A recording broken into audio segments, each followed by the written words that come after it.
High বন্ধুরা, তোমরা কেমন আছো? আজকের ভিডিওটা হোয়াটসঅ্যাপে ফিঙ্গারপ্রিন্ট লক কী করে লাগাবে, তাই না? আজকের ভিডিওটা অনেক ভালো হতে চলেছে।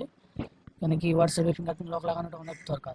কেন কি তোমার পার্সোনাল অনেক জিনিস থাকে যেগুলো সবাই দেখেলে, তার জন্য হোয়াটসঅ্যাপ ফিঙ্গারপ্রিন্ট লক দেওয়া দরকার হোয়াটসঅ্যাপে। তো তোমার কাছে একটা ভালো মতন সেটিং বলবো, হোয়াটসঅ্যাপে তুমি ফিঙ্গারপ্রিন্ট লক দিতে পারবে আমার মতন। এই দেখো, হোয়াটসঅ্যাপ ফিঙ্গারপ্রিন্ট লক দিয়েছি। দেখো, হোয়াটসঅ্যাপ ফিঙ্গারপ্রিন্ট লক না দিলে খুলবে না, যে কেউ খুলতে পারবে না। ওর জন্য হোয়াটসঅ্যাপ ফিঙ্গারপ্রিন্ট লক দেওয়ার জন্য দেখো, হোয়াটসঅ্যাপ ফিঙ্গারপ্রিন্ট লক দিয়ে তুরন্ত খুলে যাবে। তুমি যদি আমার মতো হোয়াটসঅ্যাপ ফিঙ্গারপ্রিন্ট লক দিতে চাও, তো এই ভিডিওটা তোমার জন্য। সবচেয়ে প্রথম তুমি হোয়াটসঅ্যাপে যাও। হোয়াটসঅ্যাপে যাওয়ার পরে তুমি সেটিংয়ে যাও। হোয়াটসঅ্যাপ সেটিংয়ে যাওয়ার পরে নিচুতে স্ক্রল করে করে যাও। এখানে যে লেখা আছে প্রাইভেসিতে যাও তুমি। প্রাইভেসিতে যাওয়ার পরে নিচুতে আছে এখানে অ্যাপ লকে যাও।